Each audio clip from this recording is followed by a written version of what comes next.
بلکہ کائنات کے تمام اہل فہم کے لیے اللہ تعالیٰ نے دستور کے طور پر قرآن عظیم کو ہمارے لیے رہنما اصول کے ساتھ نازل فرمایا ہے۔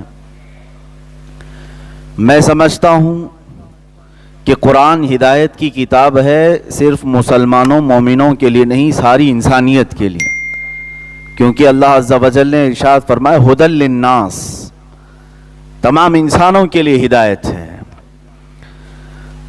اور اسی ہدایت کی کتاب میں بے شمار زندگی کے ہمارے مراحل اور منازل کو بیان کیے گئے ہیں، جن کو آج بھی اگر ہم اپنی زندگی کا اصول بنائیں تو میں سمجھتا ہوں کہ ذرا برابر بھی معاشرے میں ڈس بیلنسنگ نہیں ہوگی، نظام کا درہم برہم ہونا نہیں آئے گا۔ قرآن پاک کے اصول اتنے مستحکم ہیں، مضبوط ہیں کہ اس میں کوئی چینجنگ بھی نہیں ہے۔ اور اللہ عز و جل نے فرمایا لا تبدیل لکلمات اللہ، اللہ کے کلموں میں اب کوئی رد و بدل بھی نہیں ہوگا۔ ایک ایسا لا ہے جو قیامت تک کے لیے ہے۔ اب یہ اور بات ہے کہ ہم زبردستی کسی کے سر پر اس کو تھوپتے نہیں ہیں، جو اپنے دل سے اسے ایکسیپٹ کرے قرآن عظیم کو، اس کے لیے ہدایت ہے، کیونکہ قرآن خود کہتا ہے لا اکراہ فی الدین، دین میں کوئی زور زبردستی نہیں۔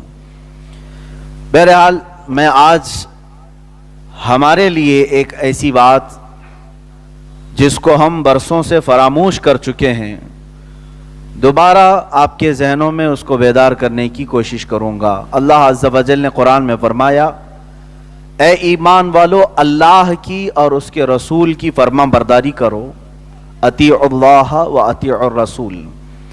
اس کے بعد ایک لفظ ہے وَأُولِي الْأَمْرِ مِنْكُمْ، اور جو تم میں سے ولی امر ہے یعنی بادشاہ اسلام ہے، ایک مرکزی قائد ہونا چاہیے جس کی سارے لوگ فرما برداری کریں، اطاعت کریں، جس کا فقدان آج امت اسلامیہ میں پایا جاتا ہے۔ ایمان والوں کو حکم سب سے پہلے کس بات کا ہے؟ اللہ کی فرما برداری کریں۔ اللہ رب العزت کی نافرمانی میں کسی کی فرما برداری ہو نہیں سکتی۔ اللہ کے بعد رسول کریم صلی اللہ تعالی علیہ وسلم کی فرما برداری کا حکم ہوا، اطیعوا اللہ و اطیعوا الرسول۔ تھرڈ نمبر پر ہے اولو الامر۔ یہ کون ہے؟ یہ اولو الامر، اللہ اور اس کے رسول کے بعد جن کی پیروی کرنے اور جن کی اطاعت کرنے کا حکم رب تعالیٰ فرما رہا ہے، وہ کون ہے؟ تیسرے نمبر پر ہی ہے۔ اولو الامر کس کو کہتے ہیں؟ جس کا فقدان آج امت اسلامیہ میں پایا جا رہا ہے، جس کی وجہ سے ہم ٹکڑیوں میں بٹے ہوئے ہیں۔ اولو الامر ان لوگوں کو کہا جاتا ہے جو رسول کریم صلی اللہ تعالی علیہ وسلم کی نیابت کا تاج اپنے سر پر رکھتے ہیں، حضور اکرم صلی اللہ تعالی علیہ وسلم کے مشن کو لے کر چلنے والے اور پوری امت کو متحد رکھنے والا اولو الامر ہوتا ہے۔ وہ بادشاہ اسلام ہوگا، خلیفۃ المسلمین ہوگا، امیر المومنین ہوگا۔ جیسے خلفائے راشدین کا دور چلا، سیدنا ابو بکر صدیق رضی اللہ تعالیٰ عنہ اولو الامر میں سے ہیں، ان کی اطاعت بھی اس زمانے میں فرض تھی۔ ان کے بعد سیدنا عمر فاروق رضی اللہ تعالیٰ عنہ اولو الامر ہیں، عثمان ابن عفان رضی اللہ تعالیٰ عنہ، حیدر کرار کرم اللہ وجہہ الکریم، یہ وہ لوگ ہیں جن کی اطاعت کے متعلق قرآن کہہ رہا ہے اللہ، اس کے رسول اور ان کے بعد اولو الامر۔ عزیزان گرامی، یہ بات ہمیشہ یاد رکھیں کہ جب کسی قوم کا کوئی قائد نہ ہو تو وہ ایسی بھیڑیں ہیں جن کا کوئی بھی راستہ نہیں ہے، چار ادھر جائیں گی، چار ادھر جائیں گی، چار ادھر جائیں گی، اور کبھی بھی ان کو بھیڑیا نگل سکتا ہے۔ جن بھیڑوں کا کوئی نگہبان نہیں، جن بکریوں کا کوئی چرواہا نہیں، ان بکریوں کا کیا ہونا ہے؟ کبھی بھی کوئی درندہ ان کے اوپر حملہ آور ہوگا اور ان کے جتھے کو تتر بتر کر کے رکھے گا۔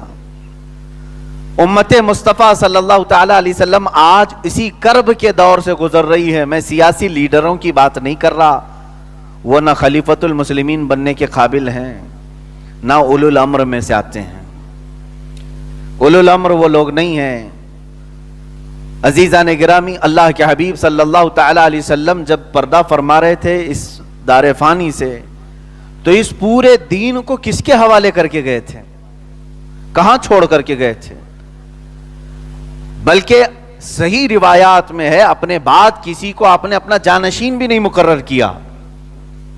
لیکن حدیثیں اگر آپ پڑھیں گے تو آپ کو پتا چلے گا کہ حضور اکرم صلی اللہ تعالی علیہ وسلم بار بار اس کی تنبیہ فرماتے رہے کہ جو جماعت بغیر سردار کے رہے گی، بغیر قائد کے رہے گی، اس کے لیے نقصان ہے.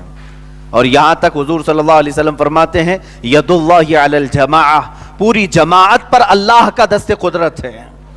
من شذ شذ فی النار، اور جو جماعت سے الگ ہوا وہ الگ ہی جہنم میں جائے گا، وہ تنہا دوزخ میں چلا جائے گا. حدیث رسول صلی اللہ تعالی علیہ وسلم اس بات کی طرف اشارہ کرتی ہے کہ بغیر قائد کے، بغیر لیڈر کے کبھی امت نہ رہے. اسی لیے حضور اکرم صلی اللہ تعالی علیہ وسلم اپنی علالت کے زمانے میں بھی، جب آخری وقت تھے، بیماری کی حالت میں، کیا امت کو یوں ہی چھوڑ دیا صحابہ کو اپنی اپنی نمازیں پڑھ لو؟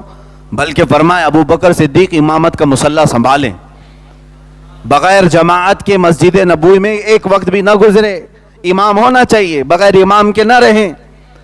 اللہ کے حبیب صلی اللہ علیہ وسلم کی حیات ظاہری میں 17 نمازیں صدیق اکبر نے پڑھائی ہیں.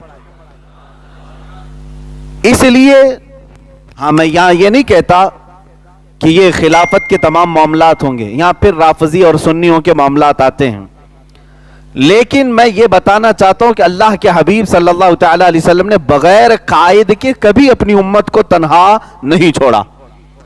کسی جہاد میں دیکھ لیں، جنگ کے میدان میں دیکھ لیں، خود اگر میرے آقا صلی اللہ علیہ وسلم اس جہاد میں نہیں تشریف لے جا رہے ہیں، کسی صحابی کو اس کا قائد بنا کر بھیجتے تھے.